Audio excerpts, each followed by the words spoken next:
රෝගය හදන සුද්ධ ජීවීන් ටික කියාගෙන යන්න බලන්න දැන්. කවුද සුද්ධ ජීවීන් වර්ග 5ක් ඉන්නවා මෙතන ඉන්නේ කීයද?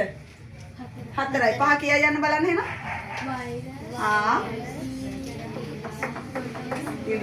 දැන් මතක් වෙන මට සුද්ධ ජීවීන් වර්ග ටික කියන්න බලන්න. සුද්ධ ජීවීන් වර්ග ටික 5යි කියන්න ටක්කල. Virus, bacteria, ප්‍රොටෝසෝවා, ඇල්ගි. මෙතන නෑනේ ඇල්ගි. ඔය 5 O level වලට නිකන් මතක තියෙන්න ඕනේ. එතකොට වෛරස් හදන ලෙඩ 3ක් තියෙනවා කියන්න බලන්න හැමෝම. සම්ප්‍රදිශ ඇයිනේ මගේ කට හඳ තරම්. සම්ප්‍රදිශාව, ඩෙන්ගු, ඒඩ්ස්. බැක්ටීරියා හදන ලෙඩ 2යි කියන්න බලන්න. ක්ෂය රෝගය, උණ සන්නිපාතය.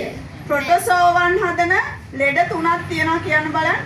මැලේරියාව, ඇමීබා, තිසාරය, ලිෂ්මානියාව. දිලීර හදන ලෙඩ 2ක් ගැන කියනවා මොනවාද? අලුහා සහ දද. එතකොට මේවා පැතිර යන ක්‍රමයක් තියෙනවා. වෛරසයක් පැතිර යන්නේ කවුරු මගින් පැතිර යන්න පුළුවන්ද? වාතය මගින්. ඒ කියන්නේ සුළඟින් අපිට එන්න පුළුවන්. ඒකනේ අනික් ළමයට තිබ්බ ගමන් එහා පැත්තේ ළමයට මොකද වෙන්නේ? බෝ වෙනවා. ඇයි වාතය හරහා වෛරසය අපේ ඇඟට එනවා. ඊළඟට ඩෙන්ගු අරන් එන වෛරසය අරන් එන්නේ කවුද? මදුරුවා. මදුරුවා මගින් එනවා. ඒඩ්ස් හැදෙන්නේ කොහොමද එහෙනම්? ඒඩ්ස් හැදෙන්නේ ඒඩ්ස් වෛරසය කොහොමද එන්නේ අපිට?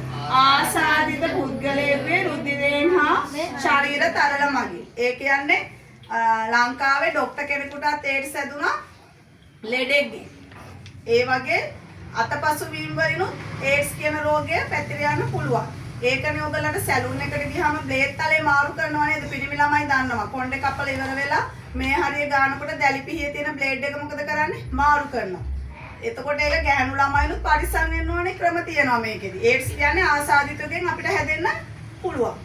ඊළඟට බැක්ටීරියා මගින් හදනවානේ ක්ෂය රෝගය. ක්ෂය රෝගේ බෝ වෙන්නේ මොකද්ද? අර මේ මොන ක්‍රමයක් මගින්ද? වාතය මගින්. එතකොට දූෂිත ආහාර කෑවොත් ඕගොල්ලන්ට කියනවා නේද හැම හෝටලයකින්ම කන්න එපා, හැම පැත්තෙම ගියාම කන්න එපා කියලා. ඒ හේතුව තමයි උණ සන්නිපාතය කියන රෝගය හැදෙන්නේ මොනවා මගින්ද? දූෂිත ආහාරයට ගත්තොත්. මැලේරියාව දැන් ලංකාවෙන් තුරන් කරලා තියෙනවා. ඒක බෝරුනේ කා මගින්ද? මදුරුවා මගින්. ඊට පස්සේ ප්‍රොටෝසෝවා කියන කෙනාගෙන් බෝ වෙනවා. තව ලෙඩක් තමයි මොකද්ද? ඇමීබා, අතිසාරයයි, ලිෂ්මානියාවයි. මම කිය අනුරාධපුර පැත්තේ තියෙන ලෙඩක් කියලා. අත නිකන් ලොකු තුවාලයක් ඇවිල්ලා කුණු වෙනවා වගේ ලෙඩක් ඒක. ඒක අරන් එන්නේ කවුද එහෙනම්? එයාව අරන් එන්නේ කවුද? මෙන්න. වැලිමැස්සා. ඊළඟට දිලීර බෝ වෙනවා අලුහන් හා දද ඉස්කෝලේ ළමයි අතර බහුලයි. හේතුව තමයි ස්පෝර්ට් කරද්දී ඕගොල්ලෝ මොකද කරන්නේ? අරයාගේ තුවායේ මෙයා මූණ පිහදා ගන්නවා. එතකොට මොකද වෙන්නේ?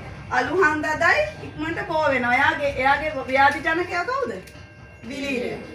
ඔය විදිහට දැන් ව්‍යාධි ජනකයා දේහයට ඇතුල් වෙන ක්‍රමත් අපි දැනගත්තාම තමයි අපිට මේ ලෙඩ රෝග වලින් මොනවා වෙන්න පුළුවන්ද? ආරක්ෂා වෙන්න පුළුවන්. එයාගේ ඉදිරිපත් කිරීම හොඳයි. යටත් අත්පොඩියක් ගන්න.